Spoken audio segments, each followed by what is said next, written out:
Hi, I'm Brian Jordan, and you're watching On Deck with Tyler Redmond. So I got a call that said, this is Susan Bailey. And I said, yeah, but I'm sorry, I don't know a Susan Bailey. She goes, I'm Henry Aaron's secretary. And I went, yeah. She goes, Henry would like to talk to you. I said, yeah, okay. And he said, how would you like to fly down to Sarasota and look at our pictures? And I said, I would love to. He said, well, when can you do it? Jokingly, I said, tomorrow. He goes, okay, we'll take care of that. I'll meet you at the airport in Atlanta. Susan will have the arrangements. And then I get on a plane with Hank Aaron and fly down to Sarasota. He offers me a job, and I said, well, what team do you want me to manage? He goes, no, he wants you to be a pitching coach. Hi, this is Phil Necro. You're watching On Deck with Tyler Redmond. Most guys throw it this way. Put the ball back in here, hands come around, and these two fingers come into the ball. And stiff wristed, no follow throw, and just a little up and goes in the bat. I hope there's no rotation on. The ball comes in there and doesn't bother. It doesn't never do the same thing twice. This is Kyle Wright, and you're watching On Deck with Tyler Redmond. One of my favorite moments for your career, as of right now, is actually this past week. It was a show of confidence by Brian Snicker. He left you in the game after bases were loaded. Talk to me about that. Yeah, it was really cool. I went back and I saw that clip on Instagram several times. I'll be honest, I went back and I watched it numerous times. Kind of gave me chills a little bit. It was just really cool. I was kind of lost my command a little bit there. Still made some good pitches, but was definitely getting a little tired. So whenever he said, basically left me in the game, I feel like that kind of gave me what I needed to get me over the hump to make a good pitch, get a ground ball back to me, and get out of that inning. This is Matt Olson. You're watching On Deck with Tyler Redmond. Yeah, it's a pretty cool experience. Not everybody gets this opportunity to kind of set up their roots and be somewhere long term that they grew up and have family and friends. So it happened pretty quick there in spring training, and it was just an opportunity that my wife and I and my family thought that we couldn't pass up. So just jumped on it, and it's been a blast. Says, Chief, why don't you race Ralph Garr? I said, okay. Said, Ralph Garr wants to race you too. So we started on the first base line on the outfield line. We started, bam, took off running. I beat him by 3 foot. Mike Fulton here. You're watching On Deck with Tyler Redmond. I'm Kelsey Wingert, and you're watching On Deck with Tyler Redmond. Hey, this is Andrew Jones. You're watching On Deck with Tyler.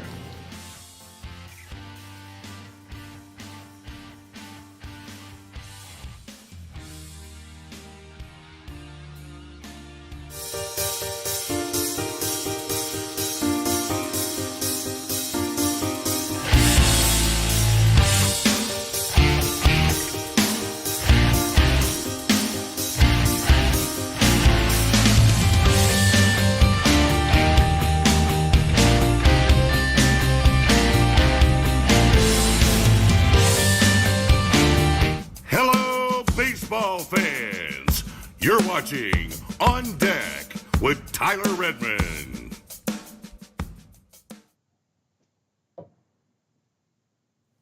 Welcome into On Deck, everybody. Thank you for tuning in. Hopefully you can hear me. I really do appreciate all of you guys tuning in. It's been a while since we've last seen each other. A lot has changed.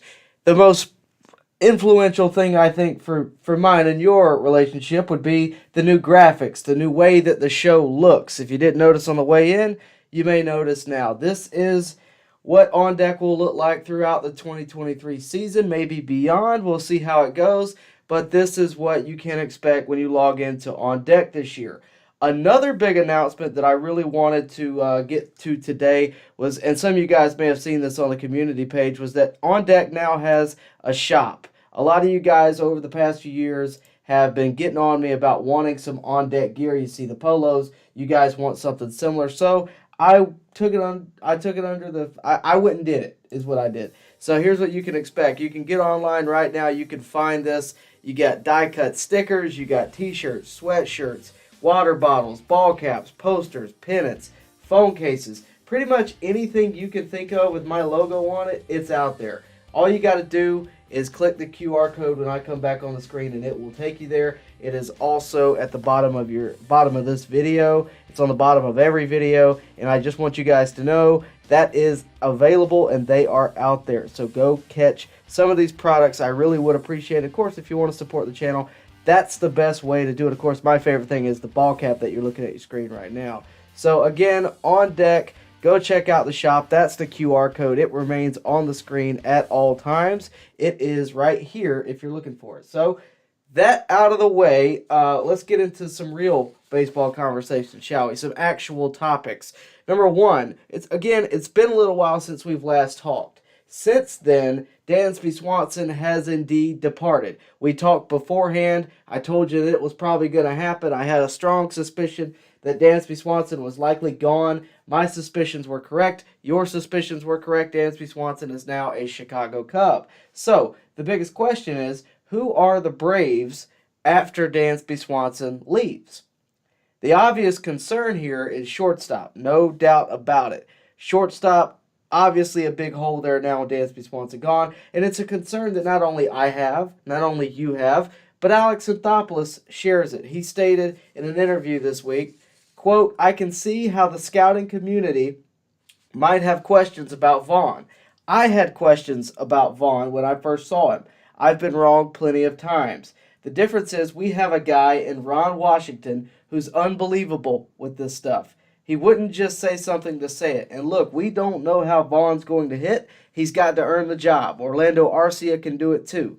But Wash really believes in Vaughn Grissom. We believe in Vaughn too, but we're going to go with who we think the expert in the area is, and I don't know anyone better in the game than Ron Washington." Here's the deal with Vaughn Grissom. We know he can hit, and even if he doesn't start the season as hot as he did last year, he will be surrounded by a stout lineup, a lineup that we'll talk more on later. That's not the concern. The offense, to me, is not the concern. You have plenty of guys that can handle business. So, the concern really is that you're moving into an era without Dansby Swanson, and likely not an all-star caliber defense in Dansby Swanson. It's a rightful concern for fans to have. It's a rightful concern for the Braves to have. But if there's one guy's word that I'm taking, it's probably Ron Washington, the infield guru. And you have a backup in Orlando Arcia that can fill the need if the Grissom project takes longer to develop or overall does not work out. That's what spring training is for figuring out who's going to fill the role early on. I think spring training will be a proving ground, not just for Grissom, but for a lot of guys. And I'm looking at the 40-man roster right in front of me. I've been looking at this all day. There's some names that I think that are on here that could make an impact that you may not expect. The Braves went out, shortstop is of course a priority. Braden Shoemake is a guy that I think has just been overlooked completely in this situation. Braden Shoemake would have likely been in Vaughn Grissom's shoes had he not gotten injured days before Ozzie Albies got injured. There was I believe a collision on the field in Gwinnett. Braden Shoemake got hurt. Vaughn Grissom gets called up instead. Just keep an eye out for Braden Shoemake. I'm not saying he's the favorite. The fact that Alex Anthopoulos is sitting here saying we believe in Vaughn, he's obviously not the favorite, but he's a guy with a little bit more professional experience that could fill a role if need be. Just to keep an eye out there. He's on the 40-man, just to keep an eye out. Now, if that's the case, great. If it's not the case, if it is the case that Vaughn Grissom is the guy, if he is here, he is now, and he is the future. If Vaughn Grissom is your everyday shortstop going forward, I need fans to listen to me here. You have got to give him a chance. You have got to be patient. If it's the case, I want to remind you of something. I know that we're losing Dansby Swanson, but I want to remind you of this. 2017, Dansby's second season, his first full season. He had a .232 batting average, a .312 on-base percentage, 6 homers, and 120 strikeouts. Okay? So what's my point? My point is this. Do not compare Vaughn Grissom to 2022 Dansby Swanson. Compare Vaughn Grissom to 2017 Dansby Swanson. Swanson last year hit 25 homers. I'm not expecting that out of Vaughn Grissom. If we get half that, I will be more than happy. I'm not expecting him to win a Gold Glove or to be an All-Star. But if you're going to compare the two, 2017, Dansby Swanson is the right guy to compare, even though I don't necessarily think that's fair either. The real point is to have patience. This is a young guy. He's going to have to make mistakes to learn. We've seen it before, and we'll continue to see it. Dansby took a long time to develop. He got better every year. You got to give Vaughn that same opportunity. He's only ever played in Double-A. He only got the call up because Albies got hurt last year. He's only 22 years old, and frankly, not everyone is Michael Harris. You have to be patient with this situation.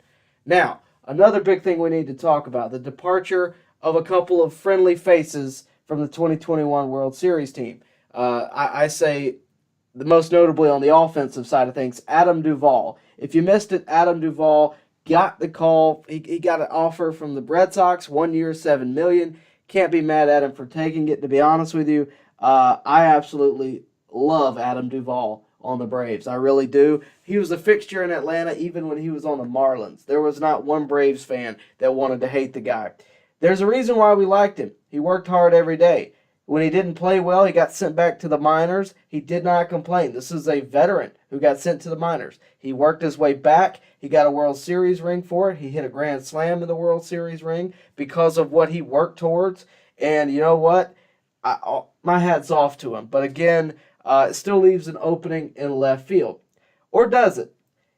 Because even with Duvall in the picture, you still have Rosario and Ozuna that are left in the air. You don't know where they're going to be. Not to mention the recent addition of Kevin Pillar. So I think it's going to have to be a situation of wait and see. Because if his sight is better this year, we all know the problems last year. If his sight is better this year, I expect good things out of Rosario. Or if Ozuna somehow finds his swing, which I'll be honest with you, I'm not necessarily a subscriber to that idea that it's going to happen, but if it were to happen, he could be your everyday left fielder. Again, I doubt it. I don't even think Ozuna will be your DH. More on that later.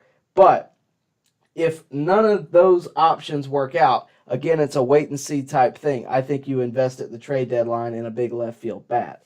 We'll see, but, time will tell. The other guy I want to mention, Luke Jackson. Luke Jackson has been on the show before. I got to interview him earlier this year through his Tommy John surgery, actually.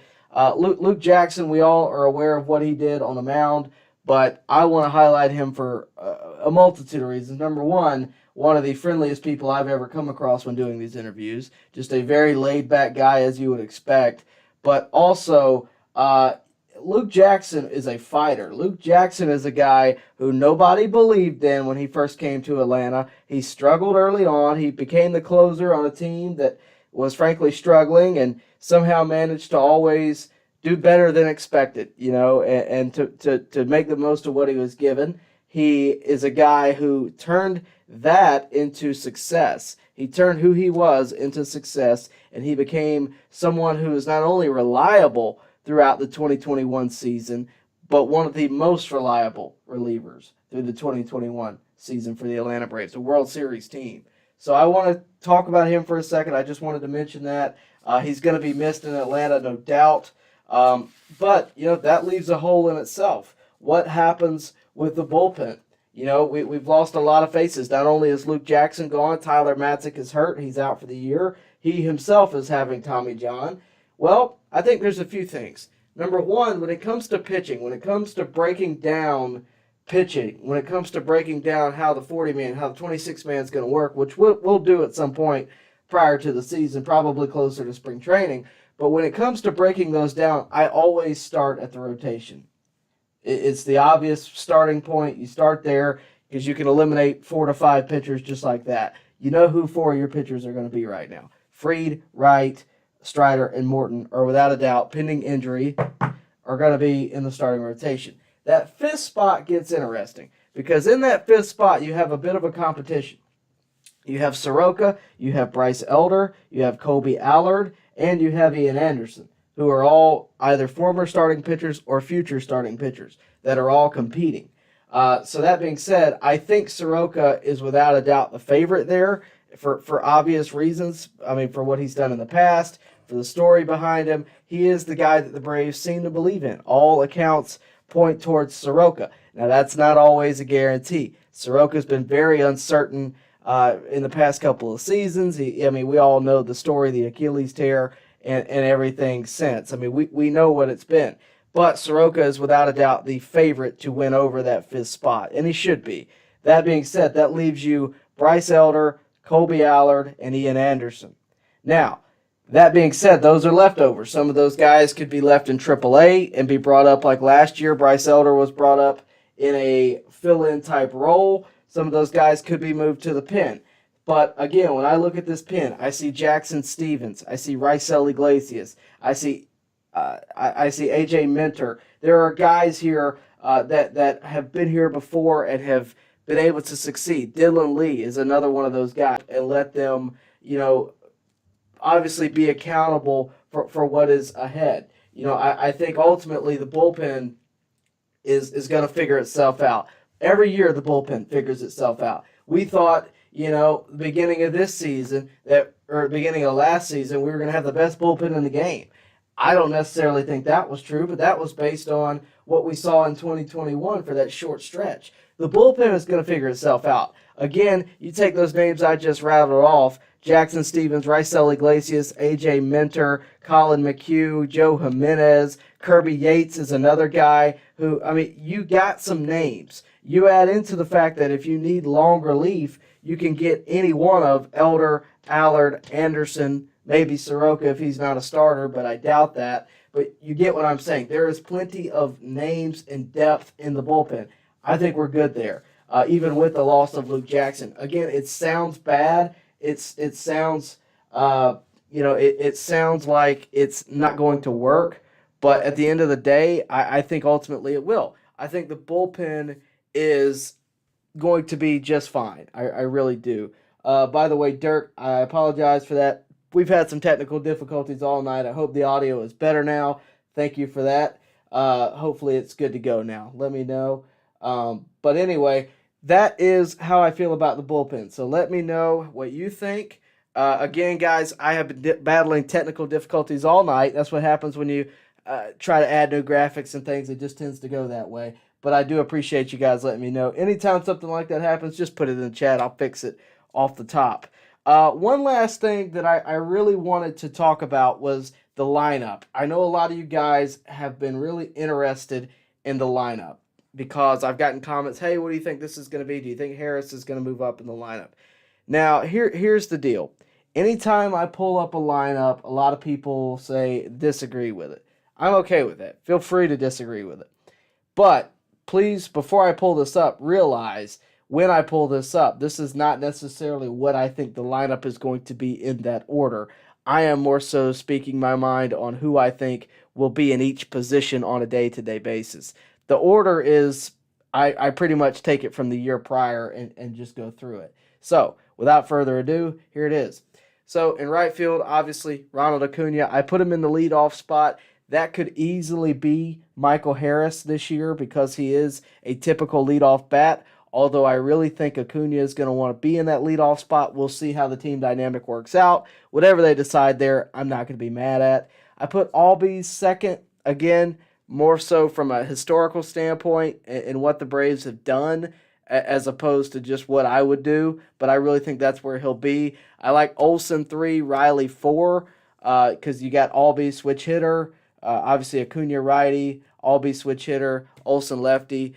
Riley, obviously righty, and you go down from there. Murphy's your everyday catcher. Make no mistake about it. d'Arnaud, this is where I think things get interesting. A lot of people have been talking about Marcell Ozuna. Is he going to be the DH this year? Is he going to be something else? I don't even involve him in my conversation.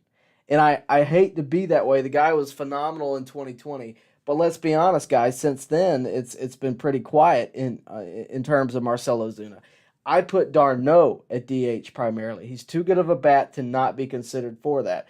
I give Murphy and d'Arnaud as many at-bats this season as I can. The days that Murphy isn't catching, I put d'Arnaud there, and I still leave both of them in the middle of the lineup. And then from there, you can really be creative. Again, I put Harris at 7. I wouldn't mind putting Rosario at 7, putting Harris at 8 and Grissom at 9, or putting Rosario at 7, Grissom at 8, and Harris at 9.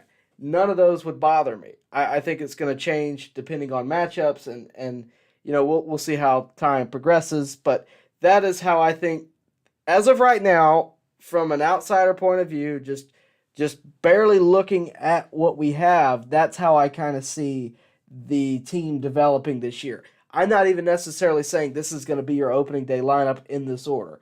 I don't think that. But I think this is going to be your everyday team. Pending a few things. Number one, that Rosario is actually performing, because come trade deadline, if Rosario's not hitting, if Ozuna's not hitting, you're already losing a lot of offense in Dansby, replacing him with Grissom, and you got to protect Grissom to some degree. I think, obviously, I think you protect Grissom by putting him at 9 and letting Acuna bat behind him. That being said, you have to surround him with good offense, and I don't know that if Rosario's hitting like he did at the beginning of last year, that's not going to cut it. So, again, we'll see how it goes, but that's where I'm at with the lineup. One last thing that I wanted to talk about tonight, I actually went and got something for it. A lot of you guys have been commenting on it. Chip Caray. Chip Caray is, of course, moving on to bigger and brighter things. He is going back home. His hometown of St. Louis. He is going to be calling games for the Cardinals. He has been calling games for the Braves as long as I've been watching them. He is a guy who I have a lot of respect for.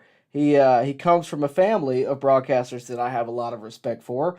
Of course, his grandfather called games for the Cardinals before he called games for the Cubs. His father called games for the Atlanta Braves, and so did he. So he is following now in both his father and his grandfather in their footsteps, and I could not be happier for him.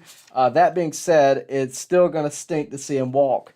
A lot of you guys have been commenting on this today. I wanted to take a second because here's the thing. Regardless of how you feel about somebody's broadcasting style, I will tell you this. I have my fair share of guys that don't like the way I make these videos, okay? And I wanted to tell you that, look, regardless of how you feel about it, Chip Caray is a first-class person. I went and got this earlier out of the drawer, and I'm going to read it to you. This is a letter that he sent me back when I was about 16. I wrote letters, no joke, probably a stack this tall, to numerous guys in the field who, just I wanted advice. I wanted to know how I could get into it and do what they do, frankly. I wanted to be the guy calling the games, right? I really just wanted some way to be at the ballpark every day. That's what I wanted to do as a career. I sent, again, a stack of letters that tall out to who knows who, right? I got one letter back, and it was this one right here from Chip Caray. So, that being said, I'm going to read it to you because I think it says perfectly who Chip is to Braves country. It says, "Dear Tyler, I really appreciate you taking the time to reach out, and frankly, for the honor of being asked on the... let me start that over. He says, "Dear Tyler, I really appreciate you for time..." Sorry, guys, I'm really struggling. He says, "Dear Tyler, I really appreciate you taking the time to reach out, and frankly for the honor of being asked advice on the broadcasting profession. I do receive several inquiries like you every year, and I always enjoy trying to help where I can. As for the advice, it's really simple. First, understand it is a very competitive field. There are 40 MLB play-by-play guys in the world. Having said that, with talent, drive, knowledge, passion, and experience, there is no reason you or anyone else can't, quote, join the club. So, how to do that? Simple again, get practical experience. Write for the newspaper. Do on-microphone announcements at school. Do PA work for your school football team. Intern at a local radio or TV station. Any and all of these things can get you immersed into the field and will get you used to how the business works. Thirdly, read anything and everything, from Shakespeare to South Park. The incomparable talent of Vince Scully allows him to weaver Chaucer, the Foo Fighters, and Branch Rickey into the theme of his nightly broadcast. You never know when a great metaphor will serve you well. The only way to have it at hand is to have read it. Lastly, be passionate and driven, and tune out the naysayers. This is a fun, rewarding job, but like any others, it does have its difficulties. Social media backlash, time away from friends and family, long stretches away from home, or some of those negatives. At the end of the day, we work in a personality-driven business, and sometimes, no matter what you do, some folks aren't going to like you. That is the drill. Get into the business to be great, not to be famous. The first one will take care of the second." Just wanted to share that. That is Chip Caray, again, sending me a letter when I was about 16. And I want to tell you this. He through the section where he says get practical experience, write for the newspaper, do on-microphone announcements at school. When I was 16, I did each and every one of those things because Chip Caray told me to. And I don't know where I would be if I didn't get that letter. I don't know if I would have went and interned at a local radio station, again, which I did. So for that, I'm very thankful for Chip Caray. And I just wanted to tell that story, and I hope you guys liked it. But that is my one and only Chip Caray story. But he's a guy who I'm going to miss listening to in the booth. He makes the games a lot easier. And I'll tell you that when the national broadcasts are on, I get very disappointed because I have to sit through those broadcasts as opposed to my normal Bally Sports one. So that being said, that's where I'm at on the Chip Caray thing. Let's talk to you guys, though, because I know you guys want to talk about baseball. I know that's on your mind. But before we do me a favor, like the video, subscribe to the channel, hit the bell for notifications so that you can stay up to date with everything going on here at On Deck and, of course, with the Atlanta Braves. Also, you can follow me on Twitter and Instagram. That is my handle there. And, of course, if you want to shop all things On Deck, the QR code is right there. So I want to talk about, again, what you guys want to talk about. A lot of you guys active in the chat. I really do appreciate that. Robert says, do you think the Braves need to get a new left fielder? Well, we kind of just went through this, but I'll be glad to touch on it again. The lineup is kind of where I start. I don't know that we necessarily need a new left fielder. Again, I think we're in a very wait-and-see type of situation right now because ideally for the Braves, Rosario has a great start to 2023 and just has a much better year than what he did this past year. And according to his baseball card, that's more than possible. So we'll, of course, have to see. I don't think the Braves necessarily have a lot of faith in Ozuna because when it comes to Ozuna, the situation with Ozuna is weird because, again, he played so well in 2020, but then he has had off-the-field issues. He has not played very well. Somebody asked Alex Anthopoulos a couple of weeks ago in an interview, what do you think about Ozuna in 2023? And he essentially said, asked me after spring, or I think he'll be on the roster at spring training. And then they asked him, okay, well, what about after spring training? And he said, ask me after spring training. So I don't think there's a ton of faith. I'm just being real with you. I don't know that Ozuna's going to make it through spring training. And I say that because of what we're hearing from Alex Anthopoulos. So again, I hope, that we're waiting and seeing. We'll see how it develops. If Rosario has a great spring training, I think your field is pretty much set. And I think it looks like that right there. But if Rosario doesn't have a great spring training, if Ozuna's falling off, you may see a move earlier than expected. I was really hoping they would keep Duvall and platoon Rosario Duvall. Now that is out of the picture, I think your most obvious situation is Rosario. And he is a decent left-handed bat when he's on. The problem has been he hasn't been on in some time. So again, we'll have to watch and see how it goes. But that being said, we're going to have to wait and see. That's all we really can do with the left field situation is wait and see. Austin Nocho, okay, I'll go ahead and answer this. He says, who will be the new announcer? I don't know. Okay, I wish I did. I wish I had an insider to tell me, who it would be. That being said, I can tell you who I would like it to be, and I don't have any, pull in it. I don't have any, real, information on this. But I would like it to be Ben Ingram. I mean, I'm just being honest with you. If you don't know who Ben Ingram is, you're not a Braves fan. He does 680 The Fan broadcast for, in every Braves game. He did the Peach Bowl for the Georgia Bulldogs. I actually ran into him there. I would like it to be Ben Ingram, and I believe he was Georgia Sportscaster of the Year. So I would really like it to be Ben Ingram. I think he would love to do that. He would just basically be transferring what he already does to television, which I'm sure he's more than capable of doing. I think he would fit. I think he has a good voice. I think the game would still be enjoyable. And I'll tell you, there have been many of Friday nights where I've had to go cover high school football in the past few years.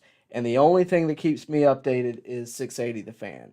And Ben Ingram makes me feel like I'm not even watching the television. Or I'm not even missing a beat, rather. So I would like it to be Ben Ingram. We'll see how that plays out. I definitely think he's being considered. Mark Bowman tweeted that he is being considered. That's who my pick would be, and he's a friendly face to the organization. I think that is the only thing that fits. But we'll see. I appreciate that question, though. Let's see. Matthew, hey, Tyler, why did Chip Carey leave? I didn't even think it was a possibility. So here's the thing. I'm not going to get into dirty laundry about it. Here's what I'm going to say. Look, I work in this field to some degree, not on the level of Chip Carey, but it's not always about what I'm not getting here. Sometimes it's about what I can get elsewhere. Sometimes it's about, hey, I want to take my talent and move on. Chip had plenty of years in the booth in Atlanta. I think he loved being in Atlanta. I think he loved the organization. I think he loved the people he worked with. But sometimes it's not, a permanent staple. That just is what it is. There's been plenty of media personnel that I've liked over the years that didn't stay forever. Sometimes it goes that way. But look, I wish Chip the best. I hope we get to see him when St. Louis faces the Braves. That's all we can really ask for. But look, I think also Chip is headed home. I mean, that's the other thing. Atlanta, as much as his home is Atlanta, his home is also St. Louis and a little bit of Chicago. I mean, it is what it is, guys. I don't tend to look at this stuff negatively. I try to I try to give everybody. I try to congratulate when I can, and I think this is a congratulatory moment as opposed to a contentious one. Maverick with Super Chats. Thank you, man. Remember, Super Chats do get you priority in the chat. It's just how it goes, guys. Maverick says, hey, buddy, I know you've been busy. I know I've worn out your Twitter messages with Braves news while you've been out, but I feel like they platoon Rosario and Luplo. I may be saying his name wrong. I apologize on that. That could very well happen. They've certainly invested a lot into outfield depth. And yes, I have been pretty busy. But I still look at every tweet you send me. I appreciate that. I could see that to some degree. You got Sam Hilliard, whatever it is, out there too. You have Eli White, who you mentioned, and of course Jordan Luplow. You have a lot of guys that could very well help platoon and kind of give everybody a rest day, like you mentioned. That could very well happen. For me, I look at it more from an everyday perspective. Rosario is certainly a bat that you can platoon, but you're also paying him, I believe, $8 million this year. You want to use him as much as you can, and you need him to be successful. They did not pay him that 2-year contract for him to not be successful. He obviously wants to be in Atlanta. He made that clear. And we look, I don't care if he doesn't get one hit this year. We're still going to appreciate Rosario for what he did in 2021 here in the city of Atlanta. But I don't necessarily, I don't look at him as a platoon bat if I'm Alex Anthopoulos. Me and you can look at him as a platoon bat, but again, if I'm paying him $8 million this year, I need him to produce on an everyday basis. So again, we'll see. Austin Nocho, was Pilar a good pickup? Look, here's the deal. With the Kevin Pilar, Eli White, Jordan Luplow, Sam Hilliard, Seth Elledge, Joe Jimenez, all these guys are good pickups because they provide depth. And that's really what the Braves were lacking more than anything was depth. Specifically in the outfield, I've mentioned Adam Duvall. I talked about him earlier. Duvall was never really a permanent staple either. I mean, we didn't sign him last year until he hit 5 homers against us in the first half of the season. So, or in 2021 rather. He was never really a permanent staple. We never felt like he was the guy. We don't really have that in left field right now. Center field, right field, we pretty much know who's there. But left field is still a question mark, which is okay. You don't have to have every question answered. But you have to have some level of production. And between Rosario and Ozuna right now, that's not there. So I look at it, I say, okay, let's go get some low-level guys who can compete and see what they can provide, right? Let's say Kevin Pilar pops off in spring training and still has something left. I think that he could very well be, something later on. I mean, he's every bit as good as Guillermo Heredia or someone of like, you get what I'm saying? I don't think this is a move that they're meaning to be substantial. These are depth moves, and that's what Kevin Pilar was. I don't mind it. I think it's a good move, but I'm the same guy that also liked it when they picked up Jose Bautista, when they picked up Adrian Gonzalez. I mean, I don't necessarily mind it. Give the guy who's on the last leg of his career a $1 million contract. Felix Hernandez, anybody. I mean, I just don't mind it. I think it's not necessarily a bad move. I think you give the guy a shot, you see what he's got left. If it's nothing, you're out $1 million. Oh well. But I can live with that.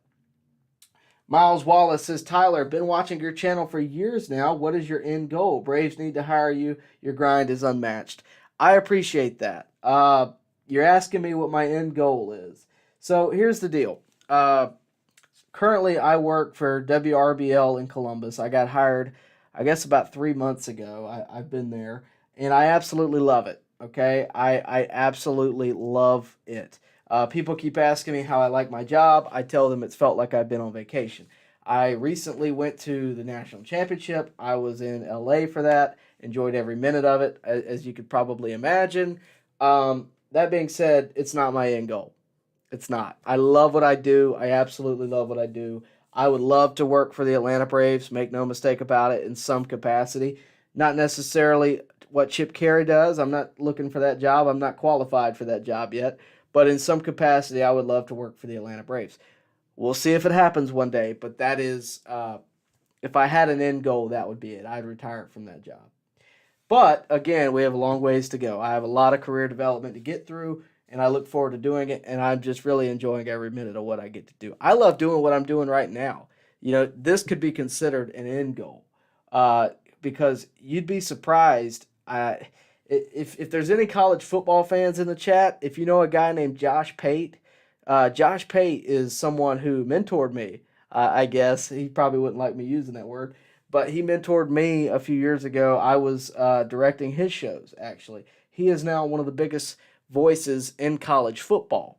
Late Kick with Josh Pate. So that being said, we still have, we're still friends and that kind of thing. But he started doing what I'm doing. So I could see this being the end goal, which I would be perfectly okay with.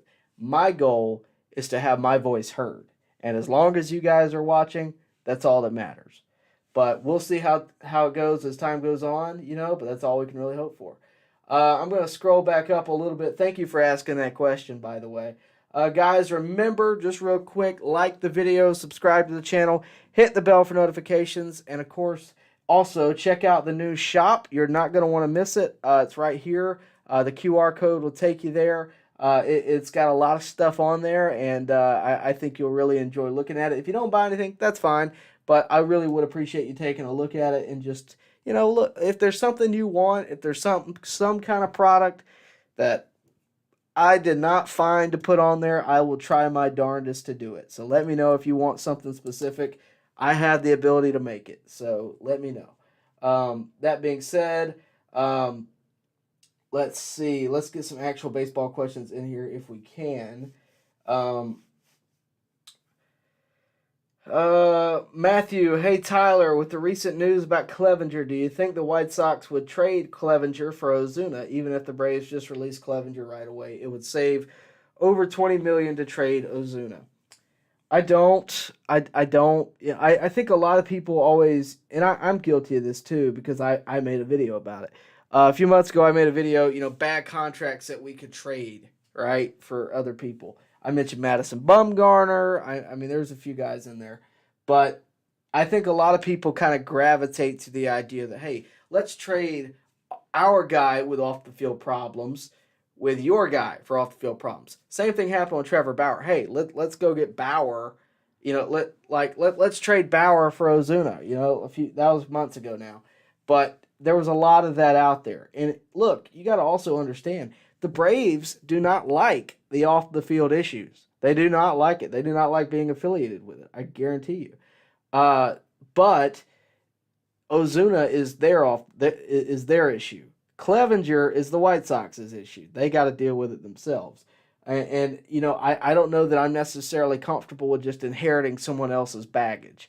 As much as I like Trevor Bauer as a pitcher, which I did, I don't necessarily want to bring that into the clubhouse when we already have dealt with Ozuna for 3 years. I would almost rather just get Ozuna out of there. And I think that's where the Braves are. Honestly, I don't think they necessarily love having him around.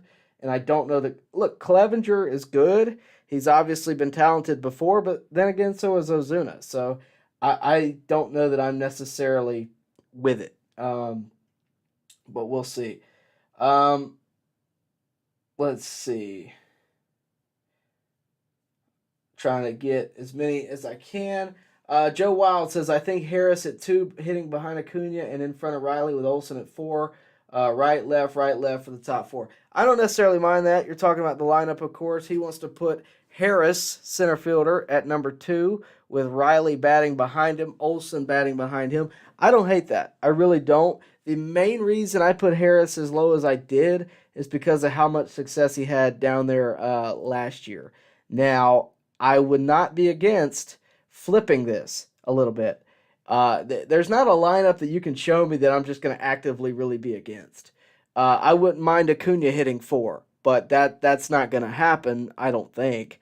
If it was me in a completely unbiased situation where I'm just creating a lineup in like MLB The Show, I would probably do Grissom at number 1 because of the speed, because of, just the consistent bat. Albies at 2. I would probably put Riley at 3.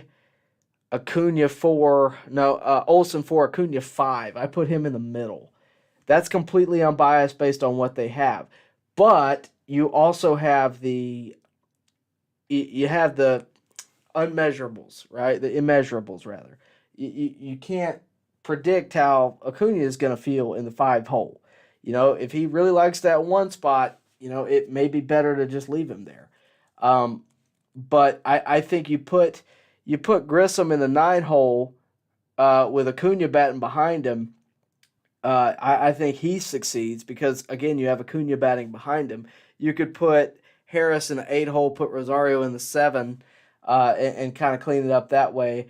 But I would not want to face Grissom, Harris, and then Acuna, even if it was 8, 9, and 1. I would not want to face that.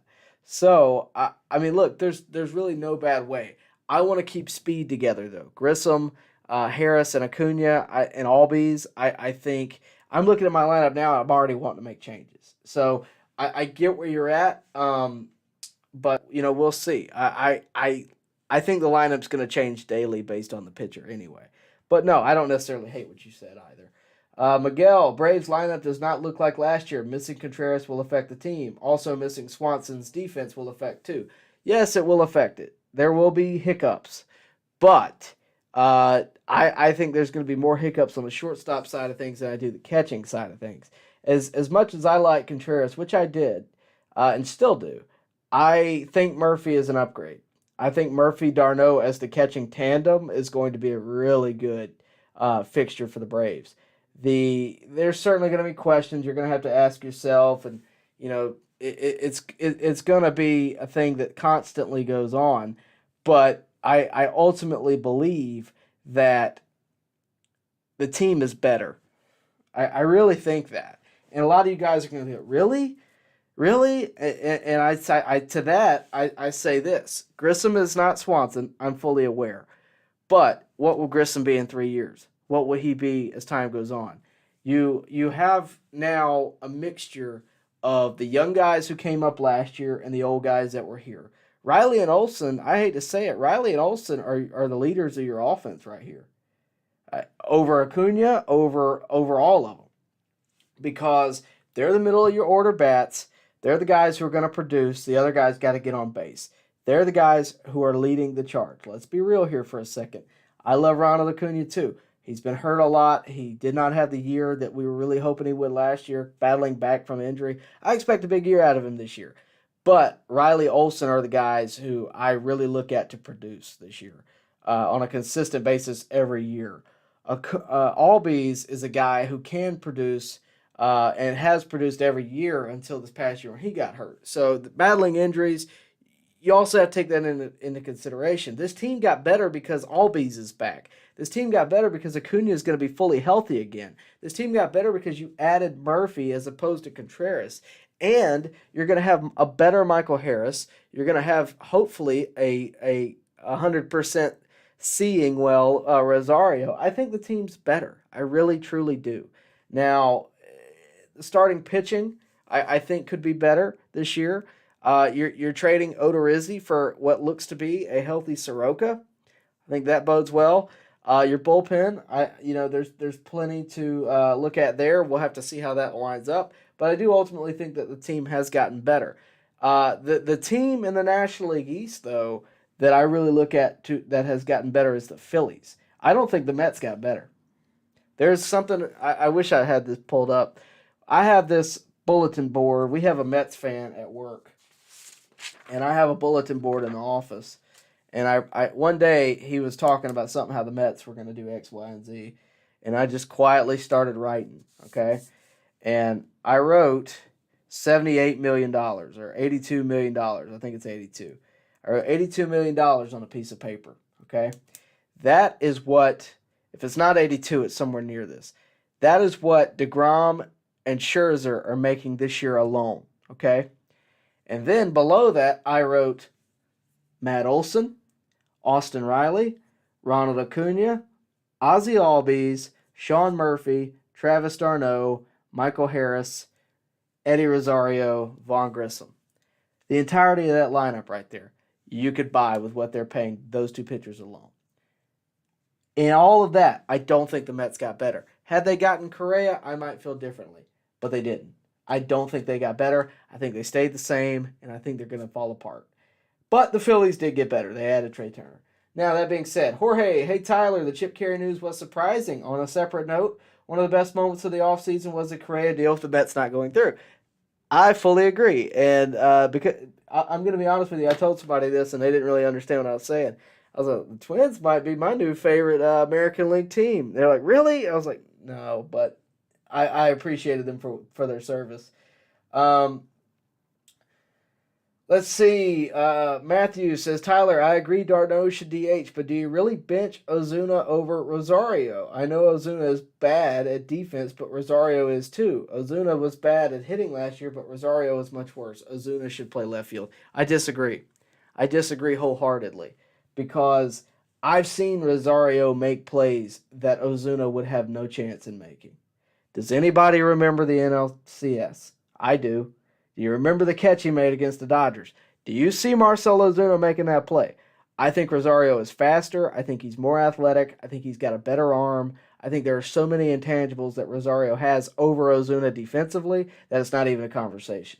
Offensively, we can have a conversation. Ozuna has more pop. The problem is he had some of the hardest hit balls last year. The problem is they were screamers on the ground or they were foul, right? That's according to baseball metrics. Or Saber, whatever it is, Saber metrics. But anyway, and that's a fact. The problem with Rosario is he could not see, and he never really got out of that. He never got out of that funk. I believe with a full offseason and his sight being restored, he can see. That solves hitting, hopefully. Neither one of these guys are 5-star candidates, let's be real.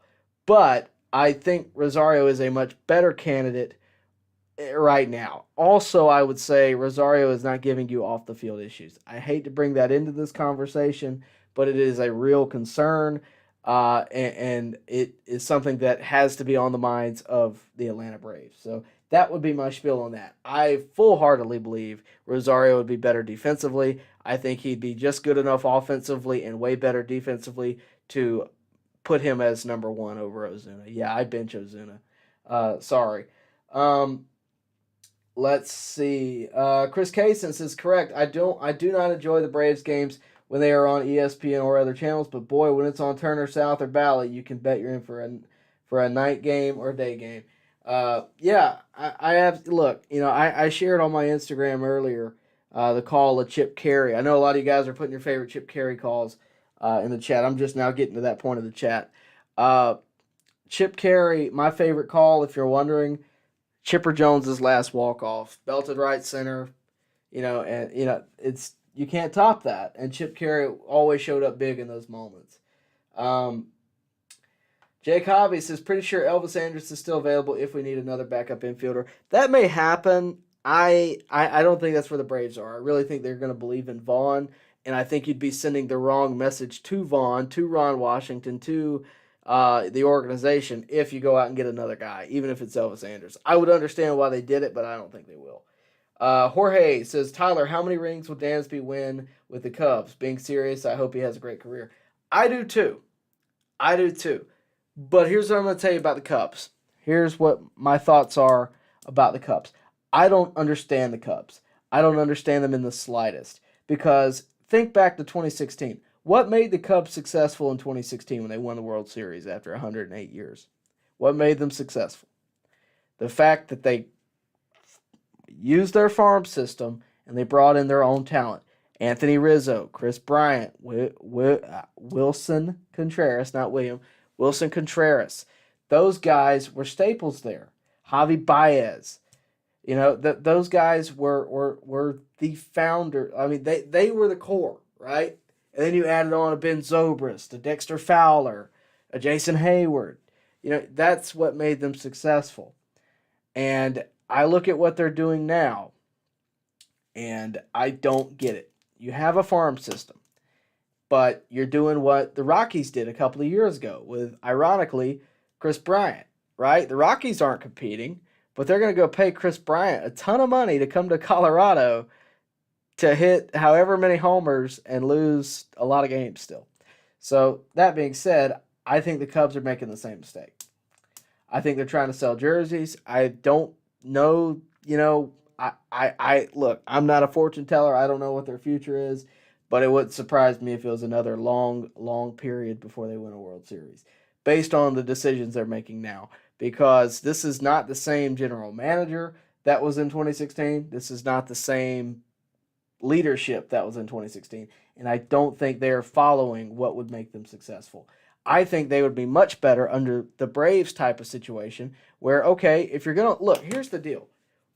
Here's the crux of my argument. Why get rid of Wilson Contreras to sign Dansby Swanson?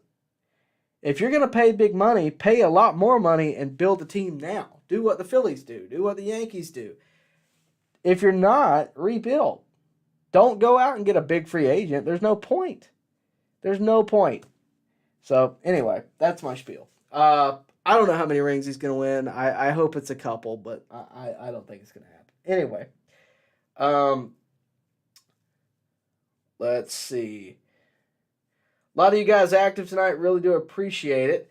Also, want to ask you one more time. Please do like the video, subscribe to the channel, hit the bell for notifications, all that good stuff. Check out Shopping on Deck right there on the QR code. And, of course, also, you can hit me up on Twitter and Instagram. Maverick does it a lot. The rest of you guys need to catch up to him. Let's see. Alfie, let's see. What are you saying? Chip was no skip. Hey. Watch your mouth. We all like Chip around here. Lori Lee says, I would love to see Ozzie change his approach at the plate. He has too many pop-up strikeouts while swinging for the fences. With his speed, he should occasionally bunt for base hits. I don't disagree with that.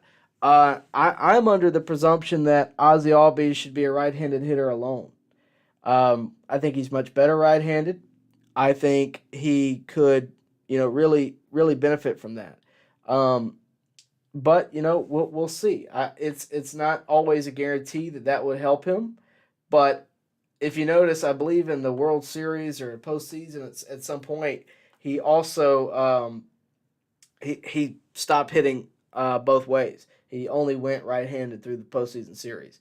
So if that doesn't tell you something, then I don't know what to tell you. I think he's much better right-handed. I think he would tell you he's much better right-handed. But we'll see. Jorge says, do you think the NL East is the best division in baseball? I think it is. If not, only the AL East is better, in my opinion. You're about to make me go on like a tangent, but I'll do it. Yes, I do. I think the NL East is the most competitive division in baseball. If last year was not a sign, then I don't know what else is. I thought they are for a couple of years now. I think they're much more competitive than Major League Baseball media gives them credit for. The fact that the Mets came out of the woodworks like they did last year to give a 10.5 game lead on the Braves says a lot about the Mets and about the division. The fact that the Marlins is the worst team. Oh, no, sorry. The Nationals is the worst team. We'll ignore them for a second. The fact that the Marlins is the fourth best team in the division and they still get, look, we have some of the best pitching in baseball. Even the Marlins, before, a few weeks ago, had Sandy Alcantara and Pablo Lopez. Those guys are no scrubs. We have to face them on a regular. The Phillies are obviously, they're great in themselves. They were in the World Series this year.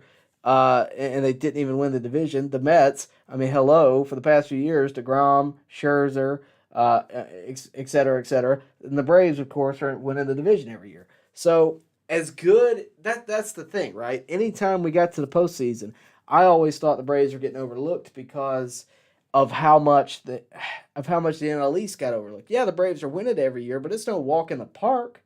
Maybe it was in 2018 a little bit. But let's be real. After that, 2019 was tough. 2020 was tough, 60 games. 2021 was tough. We had to beat the Phillies for it. Last year was tough. We came back at the end to beat the Mets for it. The NL East, if you ask me, is the most competitive division in baseball. The AL East, to your point, is a very close second, in my opinion.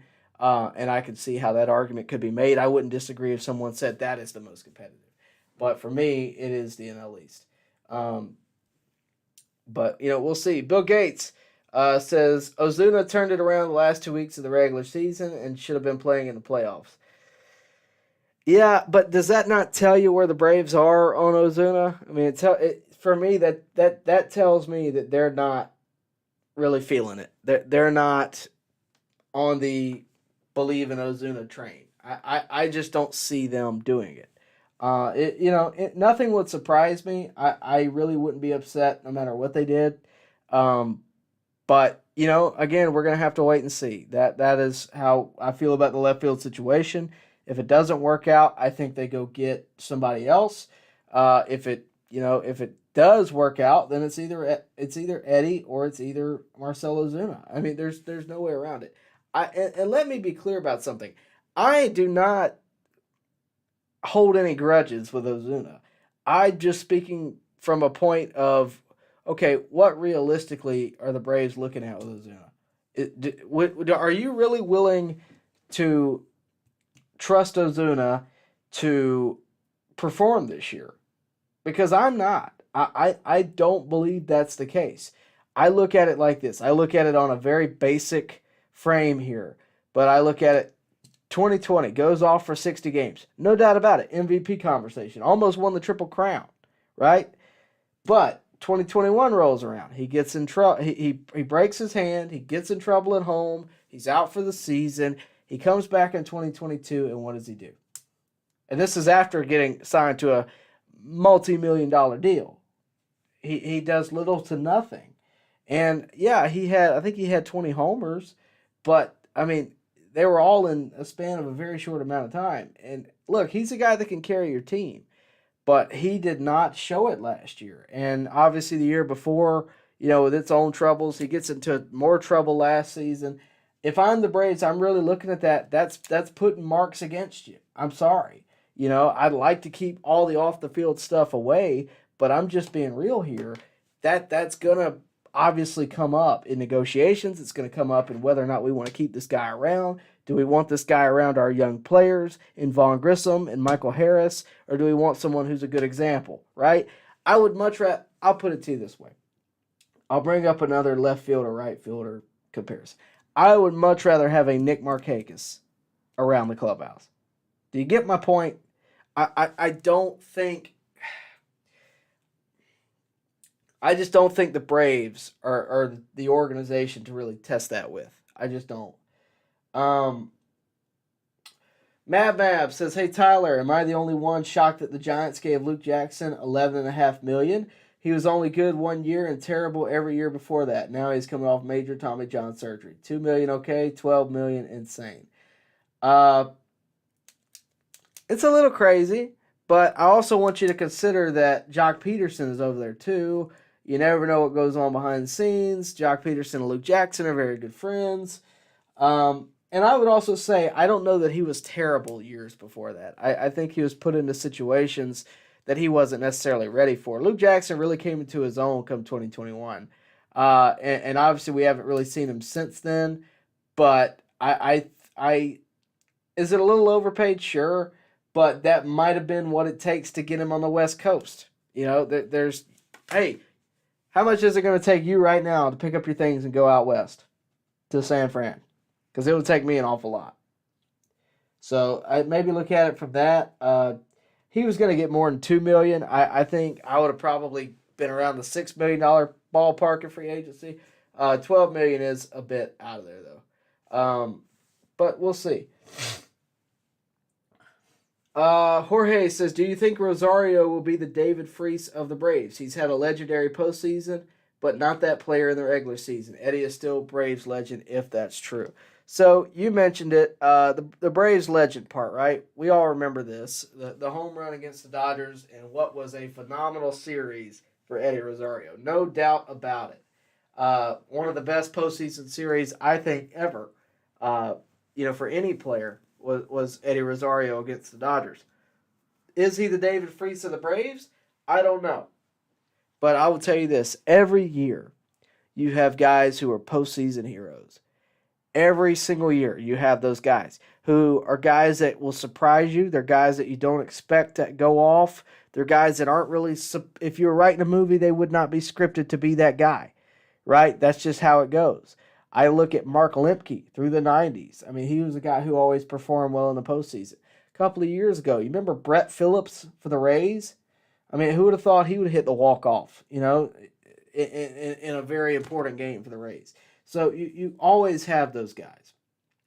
But Is Eddie Rosario that guy? I don't know. I think this year tells you that, right? I think this year is the real answer to that, because last year you could really make there's legit eye problems there.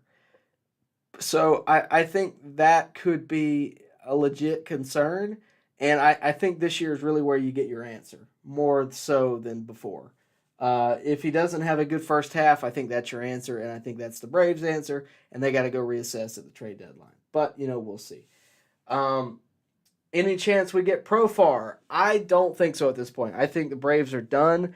I think the 40-man is the 40-man at this point, and I think that the 26-man is probably the 26-man. I don't think there's much moving around prior to spring training.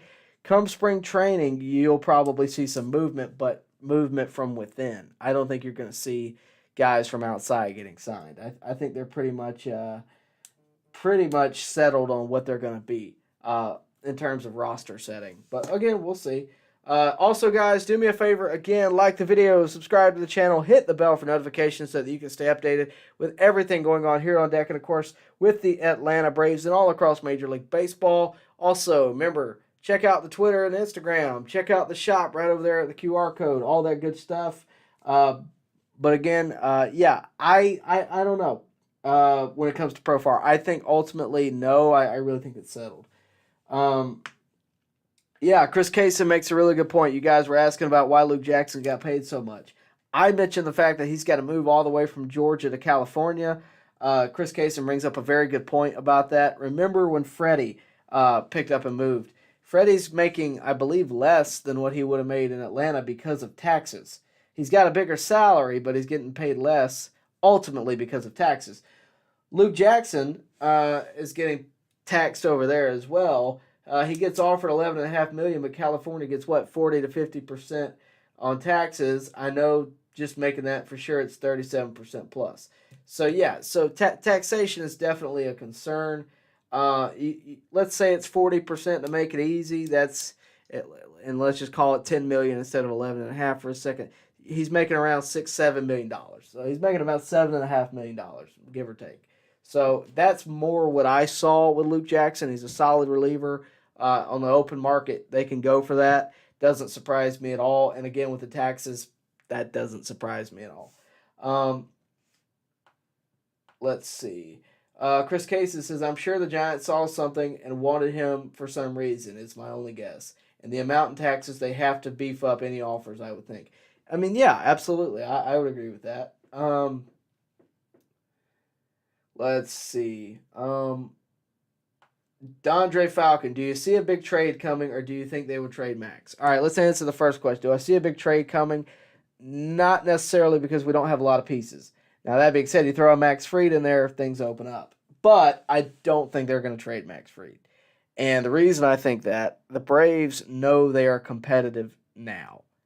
And to trade Max Fried, who is your number one starter for the past 2 years, would be idiotic. Maybe not idiotic. It would be very abnormal for what the Braves have been doing. I just don't see them making that decision.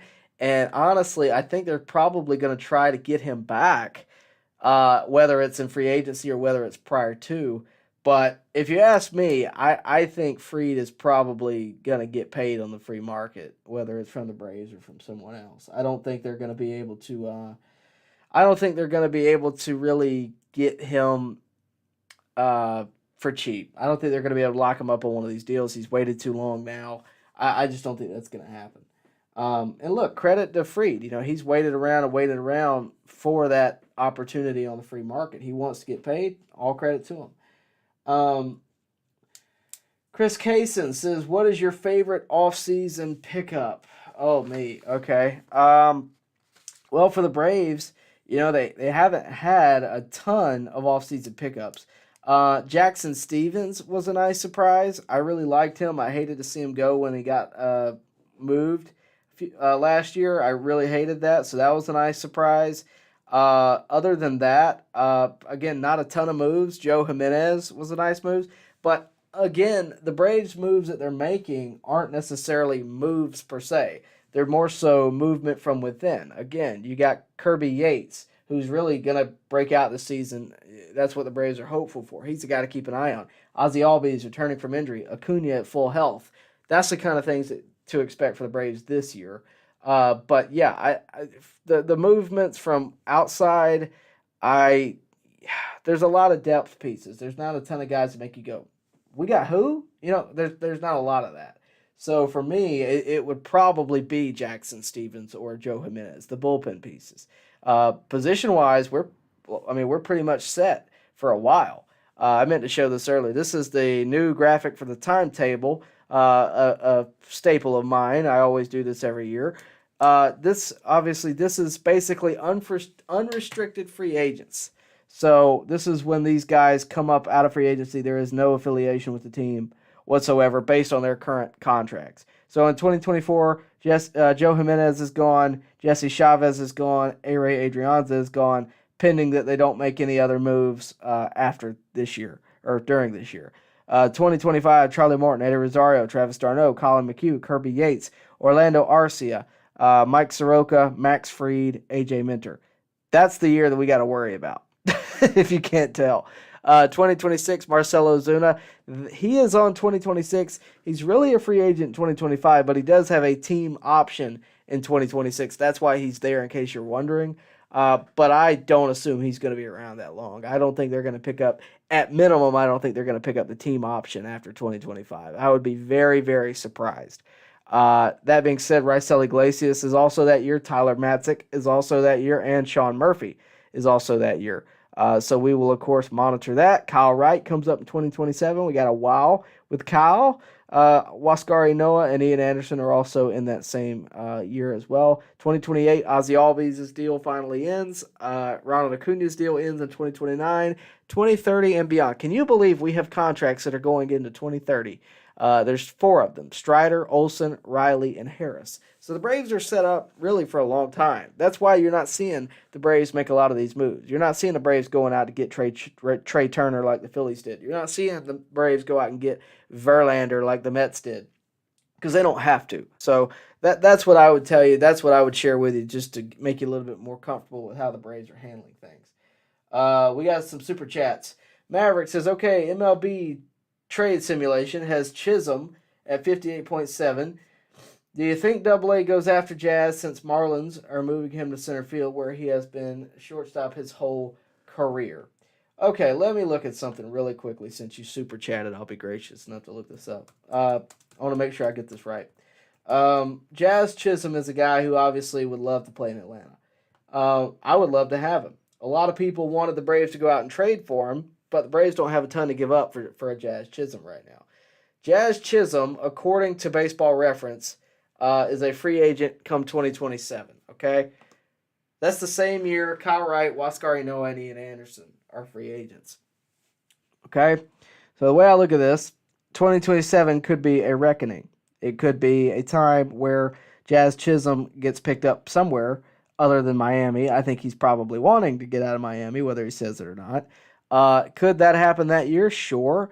But Vaughn Grissom is still under contract, I believe, up until this point.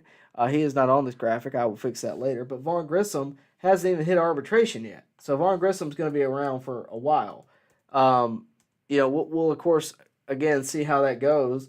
But I think Jazz is more the guy you try to get in free agency to come to Atlanta, and you get the Atlanta appeal because he'd like to play here with these players. But again, Vaughn Grissom is not a free agent until 2029. So I think the ultimate plan here is the long plan. If you're just trying to get Jazz Chisholm, I'm just putting this out there. If you're just trying to get Jazz Chisholm, again, he's a free agent come 2027. Vaughn Grissom, free agent 2029, same year as Acuna's into free agency. If the Vaughn Grissom project doesn't work out, if he ends up going elsewhere, whatever the case may be, then I think in 2027 you could go get Jazz Chisholm if you just still want him. But I don't think trading him right now with the lack of prospects is the way to go. But that's just my opinion. Maverick, give Jazz a nice contract for shortstop. I think we'd obviously really like to do that. I think that would be the ultimate get. But at the same time, I mean, you're trading with the Marlins. I mean, you're not going to be able to get them for anything less than a huge trade package. I just don't think so. But, we'll see. Yeah. A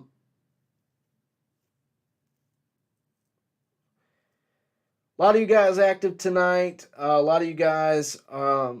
Did I read that right? William Fulgham says that Ronald Acuna Jr. just tweeted that he has retired from the Venezuelan League. I have to go see this. I may put it up here in a second. Let me make sure this is legit. Because if it is, this is hilarious. I mean, I don't know why he's retiring. He's absolutely killing it. His stats have got to be through the roof. All right, I don't see anything on Twitter, but if William, if you'll send me that on Twitter, I'd appreciate it because I do not see it. I also can't read Spanish, to be fair, but yeah, I don't see it. But I'd love to see that. Oh, David O'Brien. Okay, fine. We'll check David O'Brien. I'll check it. DOB. Okay, yeah. So Acuna posted on his Instagram story. David O'Brien says, apparently that's it for Acuna in the Venezuelan Winter League. He says, it was a pleasure. I love playing in front of you. I love you. Officially retired from the Venezuelan League. Man, I really enjoyed watching those clips. I really did. But you know what? I'd much rather. I'm glad he's only retiring from the Venezuelan League and not the any other, not the Major League Baseball for sure. That's funny though. That kind of made my night. That being said, guys, we've been on for a while, so I'm going to wrap it up here in just a few minutes. So please make sure to get your questions in. Again, Super Chats do get priority. Follow me on social media. The tags are down there. Shop on Deck. The QR code is there, guys. We have a lot of stuff that I really hope you go check out. A lot of you guys have been asking me for years now about gear, and we now have it, and I don't want you to miss out. This is stuff, it's not going anywhere necessarily, but hey, why wait, right? There's a lot of stuff out there, of course, stickers, there's t-shirts, there's hoodies, there's sweatshirts, there's water bottles. I mean, there's all kinds of stuff, pennants. My favorite is the ball cap, but there's tons of stuff. Just click the QR code. It'll pop up on your screen in just a second. You're not going to want to miss that. There's also links to it down below underneath every video. So yeah, you're not going to want to miss this, guys. Look, man, if you support me, just go check it out. You ain't got to buy anything. Just go check it out. I'd really appreciate it. But look, I can't wait for my package to come in. I've already ordered some stuff. This right here is my favorite, the trucker hat. I can't wait to get it, and I've already got some friends that are ordering it as well. But please do check out the On Deck shop. I really would appreciate it. And, of course, look, if you're a fan of On Deck, you got to represent when you go to the ballpark, right? That being said, we're going to wrap it up right after I answer these two questions. Jorge, Tyler, who's going to win the World Baseball Classic? I really like the Dominican Republic. I always like Puerto Rico. I just like their hats. They always seem to have a good team. Dominican Republic's a good guess. I usually just watch that more so for entertainment purposes than I do for actual breaking down. Miguel says, it looks like Acuna did a bat flip when he hit a home run. He should. I would too. No, Acuna's had a great time in the Venezuelan League. So we'll see how it goes. But look, we're looking forward to Major League Baseball season. Oh, I didn't even mention this. We're not wrapping this up yet. I have to talk about this because I have to talk about this. The Hall of Fame. I know you guys watched it. First of all, before I go on a rant, congrats to Scott Rowland. Deserved all the way, 100%. But again, another year where, look, I'm happy for Fred McGriff too. Let me pause for a second. But what does it take to get Andrew Jones in the Hall of Fame? What does it take? What does it take to get Billy Wagner in the Hall of Fame? Guys, if you're out there and you don't know who Billy Wagner is, okay? If you're out there and you don't know who Billy Wagner is, let me educate you for a second, okay? I did a whole video on this a couple of years ago. It's on the channel somewhere. I'll reshare it on the page. Billy Wagner is probably the greatest left-handed reliever of all time, at least according to the numbers. He didn't have great postseasons, but the dude is a great left-handed reliever. 422 saves. Okay, most by a lefty. There is no better reliever you can talk to me, Mariano Rivera.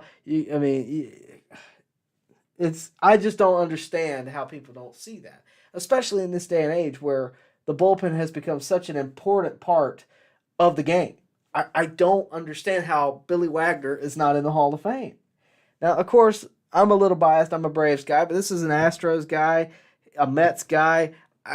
He belongs in the Hall of Fame. There is no question of whether or not he belongs in the Hall of Fame. He absolutely belongs in the Hall of Fame.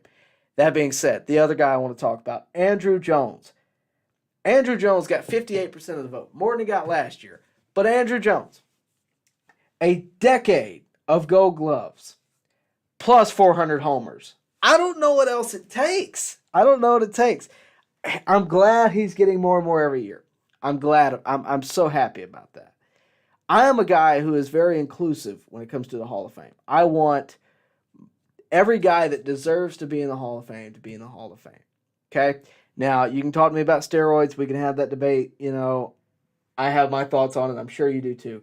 But when it comes to guys who are clean, when it comes to guys who played the game the right way, when it comes to guys who frankly should be in the Hall of Fame, the Hall of Fame does not have any criteria other than they played 10 years, they get 75% of the vote. That's the criteria, and they got good integrity and stuff like that. Okay? Here's the thing, though. The criteria is by who surrounds them, right? That's the criteria. Do you fit within these parameters set before you? Do you fit amongst these people, right? Billy Wagner, I did a whole breakdown of this. You take every stat that's important to relievers, okay, and put them up next to all those guys who I just mentioned, okay? There are 8 relievers in the Hall of Fame, including, there's 8 relievers, okay? None of them are left-handed. None of them, okay? Billy Wagner is within every category. He fits the bill. He belongs in the Hall of Fame. His Hall of Fame case is strong. Andruw Jones' Hall of Fame case is almost stronger. There is no doubt in my mind Andruw Jones should be a Hall of Famer. I know that you guys agree with me on that, but I cannot let that slide. If you are a Braves fan, do me a favor. Put it out there that you want Andruw Jones in the Hall of Fame. Get it to these voters. They need to know it. It's ridiculous that it's taken this long, and I will stand by that. The dude was a phenomenal center fielder, the best of his generation. Willie Mays said he was the best that he ever saw. I don't know what else it takes. Not to mention, he hit 400 home runs. That's what I'm going to leave you with tonight. Put Andruw Jones in the Hall of Fame. Stop being lazy, you bunch of writers. Anyway, that being said, see y'all later. Thank you for watching, and I'll see you later. I really do appreciate you watching. I don't know why I just rambled that. Thank you for watching. Again, like the video, subscribe to the channel, hit the bell for notifications, all that good stuff. Check out the shop, check out my Twitter, all that stuff. I really do appreciate it. See you later. Baseball fans, make sure you like and share this video and subscribe to this channel. As always, thank you for your support.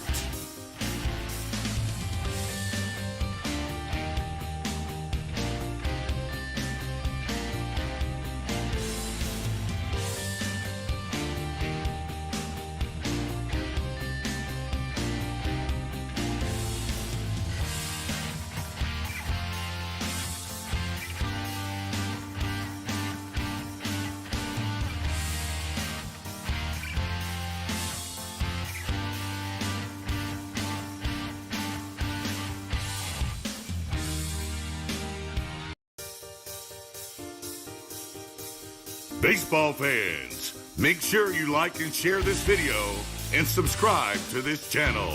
As always, thank you for your support.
Baseball fans, make sure you like and share this video and subscribe to this channel. As always, thank you for your support.